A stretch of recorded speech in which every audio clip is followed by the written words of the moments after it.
Right,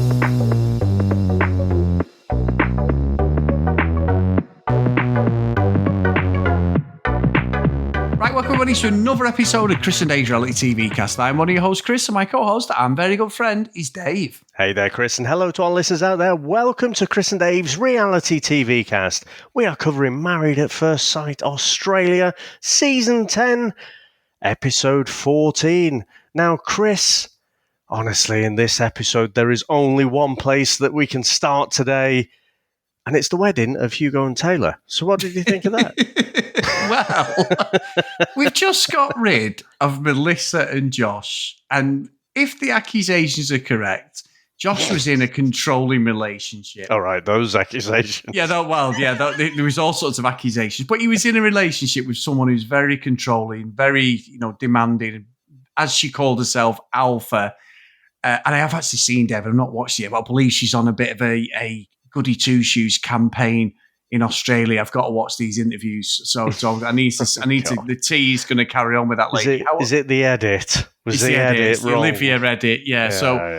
So they showed Taylor. She starts off dead nice. Yeah, I'm 27. I'm a nurse. Yeah, I've always wanted to do that. And then it takes a sinister fucking turn because Taylor admits that she doesn't like backing down. It's got to be her way or the highway. And she's actually ruined relationships in the past, Dave, by this. And I'm like, right. Then we get to meet Hugo, who looks again almost like Josh. He says something about being a fucking soldier or some kids thing or the galactic space thing, whatever he says. And I'm like, right. So we've basically replaced the same people. We've got rid of two people with the same characters. So how this is going to play out, I do not know. But fucking hell, I was thinking, they love a challenge, the experts, don't they? They love to fuck things up. They love to fuck that shit up, don't they? Oh my word. I mean, I guess putting couples in later on, you've got to make sure they bring the fucking drama, don't you? And I think these will. I'm generally puzzled, though, by Taylor. I mean, come on. When we see the first batch, of couples get put together, you can pick out straight away the couples that we think have got a good chance of working.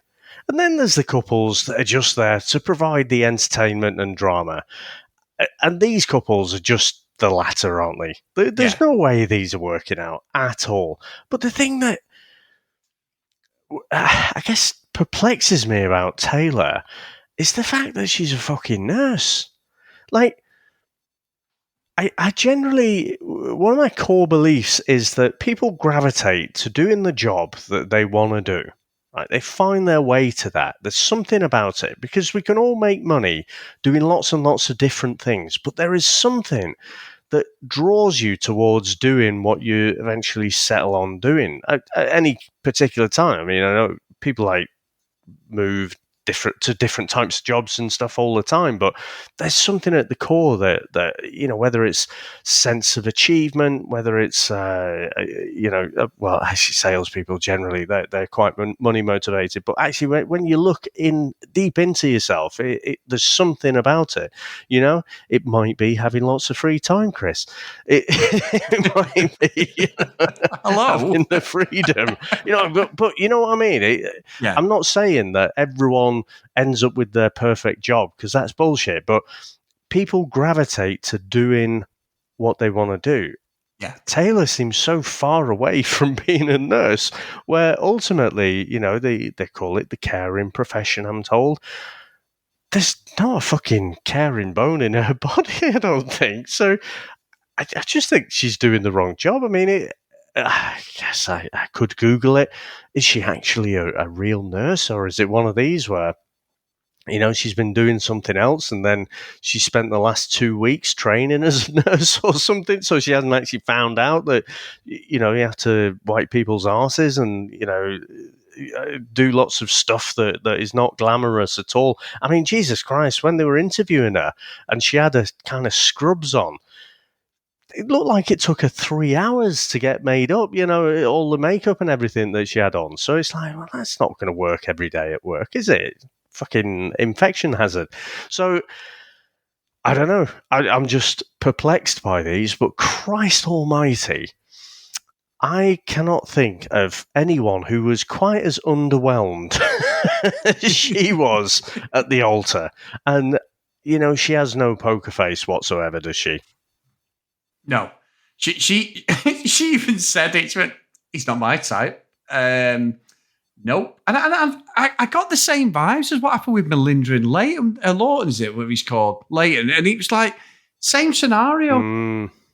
It's difficult because we all have a type. And genuinely, I think Hugo's personality is what's hopefully going to attract her to him. Because not putting him down, but straight away, you can see her. She's very superficial. She's sort of like, hang on a minute.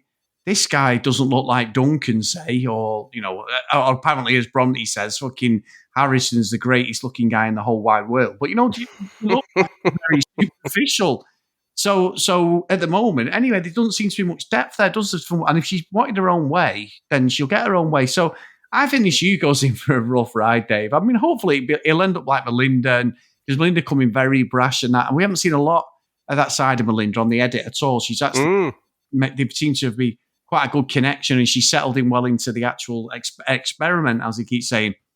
So I don't know. It could be that way it goes, but I think she's going to bring the fire, Dave. And even what got me was when she was riding to the fucking marriage, to the wedding, she's like absolutely like, oh my God, oh my, head in hands. Then she just got up like she was possessed and went, oh, I'm really looking forward to this one. I need a wee. And basically, I need to go to the toilet. And basically, I'm going to meet my future husband. And I'm like, how have you switched so quickly? What is going on here? Like, it was so bizarre. So, yeah, these two are going to be great TV. I've got to say that. She didn't use the words, Chris, but what I felt, the mind wandered to a couple of seasons ago in the UK where you had Morag and Nikita, who were both like, well, that's not what I ordered.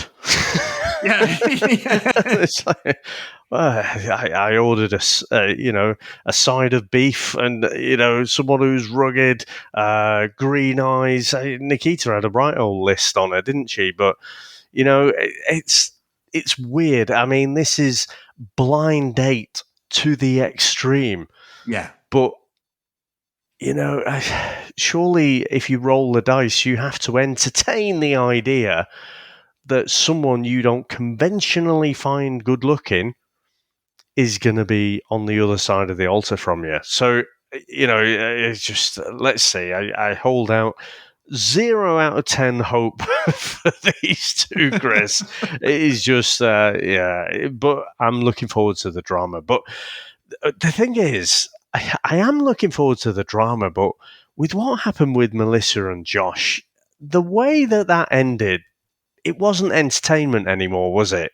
No. We were all watching it and feeling quite relieved. We're all wanting to give Josh a hug and like just let him home, let him go see his kids and fucking get out of this toxic environment. And it seems like they're just going to set up Hugo for the same fucking torture. Yeah, and you know what, Dave? I'll be honest, I agree with that. I genuinely do, because I was thinking the same, oh, please don't go down this route. I mean, she's not gone on about fucking Thor's hammer, fucking, and all that sort of shit. So we're halfway there with her. I just think she's going to be very needy. So, yes, I think we're all going to have battle scars from that, because, 1 minute you're laughing and joking. And we even said, like, there was a point there where I remember myself even saying it. I was wrong, saying, like, it's getting on my nerves a bit now, Josh. I don't know if you said it, but I remember actually being quite negative towards him after a few episodes. And then, like, when we get to that, as we know, yes, I was like, oh my God, how wrong were you again, Chris? Obviously I was led by you, Dave. That was your fault. But it's the reality. Shannon, he's a great guy, isn't he? This Josh, he's a right wanker. What a guy. Them eyes, Dave, he hypnotised me. Absolutely hypnotised me. But genuinely, I think the only thing I'd say about Taylor, which was like, you've got the same name as my goat. And then she forgot his name. And I'm like, is this real? Is this like Olivia thing where she drops it in there, she forgot Kai's name? Like one of them where it's like you're trying to be too smart and get a laugh. I couldn't work that out, whether it was a nervous energy or not. And then when he said, it's the go, oh, Hugo. And I was like, oh, I don't understand. So I think these are going to be great viewing. However, you're right. If it goes down the other route, it could be a disaster. Yeah, but one thing's for sure, Chris, we'll be there for that. Oh, yeah, exactly. So, without a doubt, Dave, the other couple is Evelyn and Rupert. Now, everything seems sweet. She's a model, Evelyn, and Rupert's there chatting away, great body, showing with the old shirt off, Dave. And John's like, he's got real depth to him. Okay, John. When they get married, obviously he's a nervous wreck when he gets there. He meets some mum and dad. Dad goes, is he the best man? And then his fucking jokes were like, my mum said no to sex before marriage. And I'm like, oh, no. And then it was like, and then about eating ice cream, that's strike one. And you see Evelyn going, is there a punchline? Is this serious? And you know what it reminded me of, Dave? My fucking wedding, I never forget. There was a bit where the best man had delivered a speech, right? An absolute... really good speech. It was like pictures of me when I was a kid. Like he printed these massive pictures when I was like 16 when I started at the gym, fucking proper trying to do an Arnie double bicep pose and everything. And I was just like a right knob. But they all come out, all these things, and it was a belting speech. Everyone was laughing and that. And then I got up straight after and I thought, I've got a line here. This is going to bring the house down. And I went, and I was only like 20. I was 20. I went, tell you what, thanks very much. Like, my cousin's called Harley. When the best man comes, we'll tell him he don't need to do his speech or some shit like that. And the whole room just went, shh. It's just like, oh my God, this is the worst thing ever. And I think at the end, Sam got up. I absolutely fluffed my lines. Even now, I'm like getting up and talking and being a dick. But at that point in my career, Dave, I absolutely just like shrunk and just sat down. And I remember Sam getting up and having to do a bit of a speech. Oh God. So when he was saying all that, I was like, oh, I'm getting deja vu here. Oh, this is not good. Yeah. It feels so fucking... just too real. Yeah, it was PTSD. It was 25 years ago this year, but I'm like, oh, no, this feels just like yesterday. I'm shuddering now. So, yeah, I don't know who wrote his material, Dave, but it was fucking rubbish. Chris, you've never told me that, but I appreciate it. I'm going to have to quiz you a little bit more about that at some other point. But it reminded me of two different things. So I've made this reference on Love Island earlier, but David Brent when the first episode of the second season, and they invite the Slough lot, the Swindon lot in, and he's doing the whole speech, and he's like, oh yeah, we're getting warmed up and stuff, and he's just chucking out these shit jokes, and no one is laughing at all, and he's like doing what's his name? Something Eric Hitchmo or something Eric like Hitchmo, that. Yeah. It's like, I don't believe in that in the workplace. And then he starts doing all these different things. He's like, oh, come on. And then he's doing the fucking Basil Fawlty, like, he's got the bloody Adolf Hitler mustache thing. He's using his finger under his nose, and then he's doing the old walk and stuff. And just no one is laughing at all, and it is so uncomfortable to watch. So part of it reminded me of that, but also my fucking ill-fated wedding. I actually had a lot of sympathy for Rupert there, because I've never had a bodily reaction like this at all. But for the probably hour before, up until that point, right, chilled as a newt. Absolutely couldn't ruffle me whatsoever. Got to within an hour. I'm sure it is my future self. It was fucking with me in some way. He'd come back and was just saying, don't do it.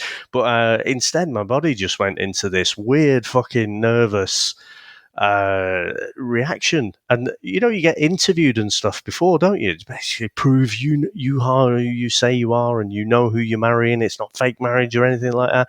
Fucking Chris, I could not remember anything. So every question I got asked, I got wrong. And it's like, fucking, what is going on? And I was so sweaty. I was genuinely like that guy from Airplane, where he's coming in for the landing and he's just dripping with sweat. That was me. I was so damn sweaty and so nervous. I felt real sympathy for him there. And again, it gave me PTSD, to be honest, in more ways than one. Yeah, more ways than one. You're right. It's just bizarre, wasn't it? And obviously, we said we were going to get, and it was quite apt, wasn't it, Dave? We get two couples leaving, and then when they replace them pretty much straight away, it's almost like it was staged, Dave.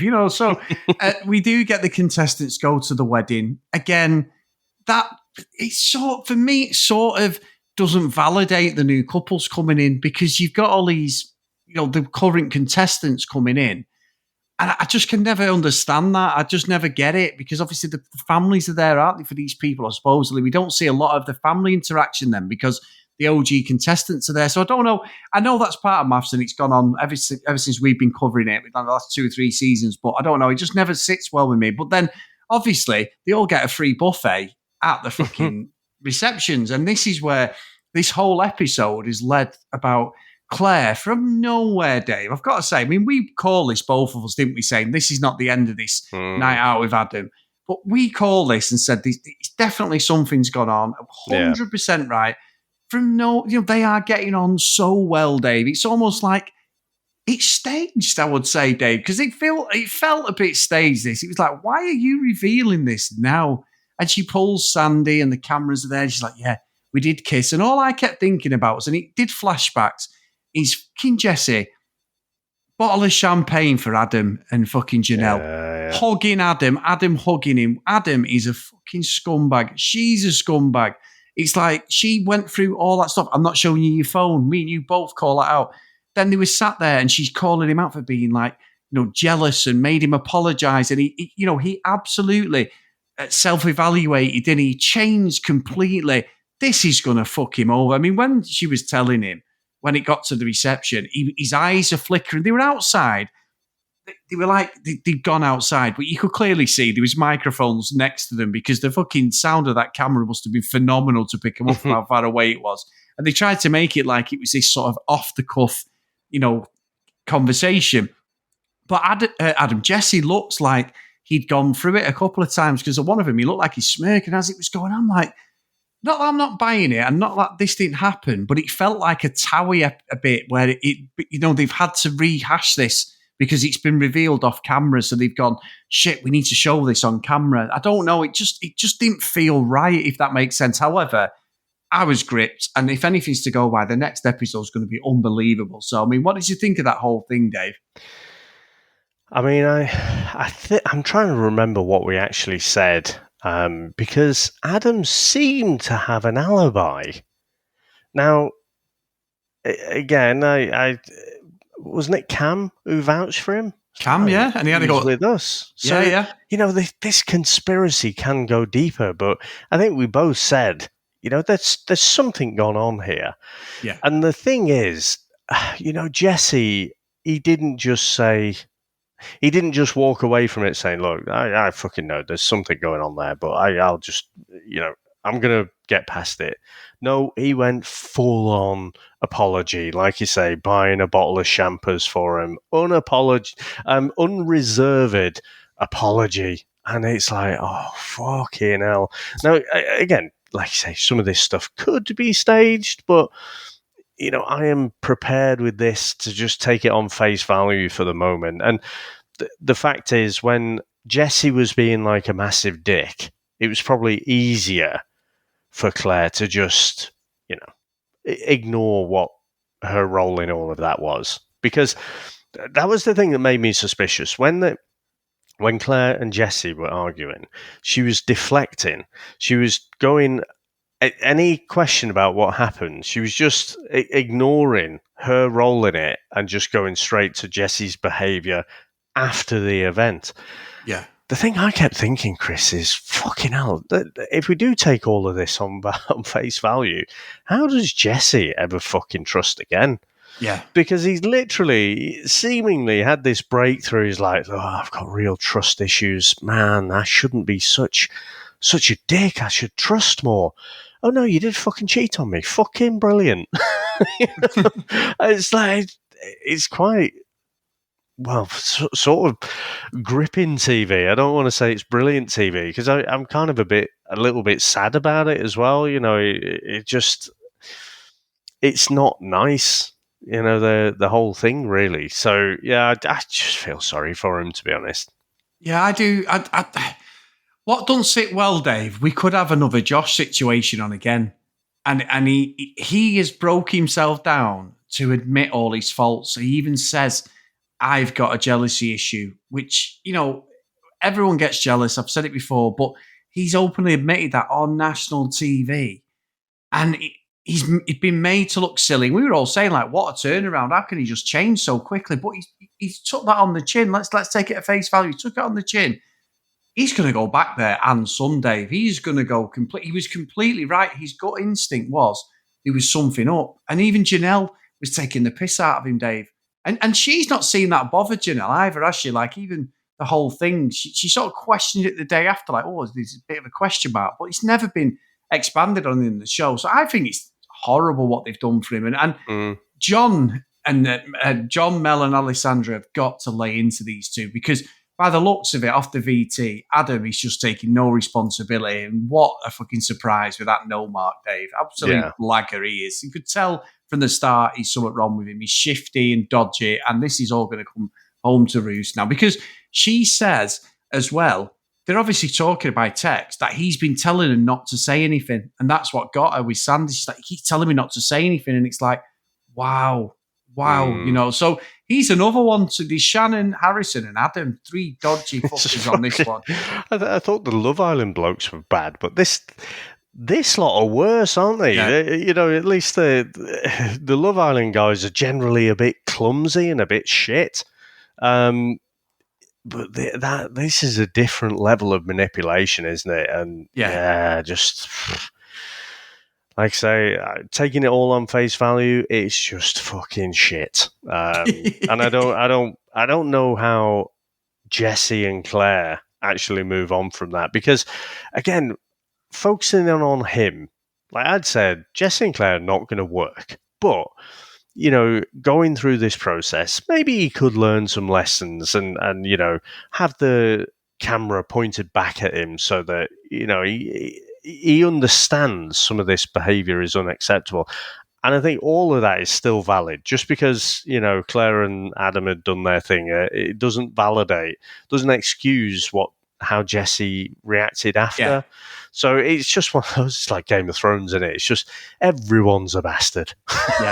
Yeah. There is fallout, Dave, because the VT showed him going straight to their apartment and Adam trying to fob him off. And then it looks like they're getting a proper in-your-face kickoff. I'm not saying it gets physical, but it looks like it gets pretty close. So let's see what happens. But what was even better was the VT guy the VHS guy from the 1980s come on and went, Jesse and Claire. And I'm like, what the fuck is this? Well, on the vision, I was like, hey? And he's like, yeah, they were together and they got, you know, and all this shit. And I'm like, and he got over his insecurities. And I'm like, tomorrow now? I'm like, wow, this is amazing. This is amazing. So we're set up now for tomorrow, and I am in again. This show just delivers. And you can sort of see, I still say it was, I think they've rehashed this for the camera, but either way, I'm in. These dodgy fuckers are going to get held to task now, and I'm all for it. Absolutely. It just delivers again. My mind was just wondering then to how you could get in a world in there. In a world. Also known as Sky Apartments. Fucking brilliant. Absolutely brilliant. So, Dave, as always, amazing stuff, mate. And we are back with this. It's just ridiculous, this show. But just before we go, I want to thank everyone as always. If you want to email us, cdrealitycast@gmail.com. If you want to follow us on social media @cdrealitycast, please go up to Facebook, Chris and Dave's Reality TV Cast, and come and join the fun. We're almost at 500 members over there, so thank you very much, guys. And as always, patreon.com/cdrealitycast. So today's roll call of honour is Kent Gustafson, Lucky Lulu Green, Lauren Tracy, Hennessy Susan, Priscilla Didi, Casey Libby, Joanna, Noreen, Chloe, Brianna, Helen Keith, Michelle, Gillian, Zoe, Kristen, Maggie, Kate, Megan, Cassie, Fiona, Emma, Spade Music, and Nicola. So thank you so much, guys, for your support. Dave, let's go off and try and recover from that episode, and it is time for some Love Island. Nice one, mate. All right, thank you very much, sir. Thanks to everyone out there for listening. Thanks to all our supporters, and we'll speak to you next time. Bye.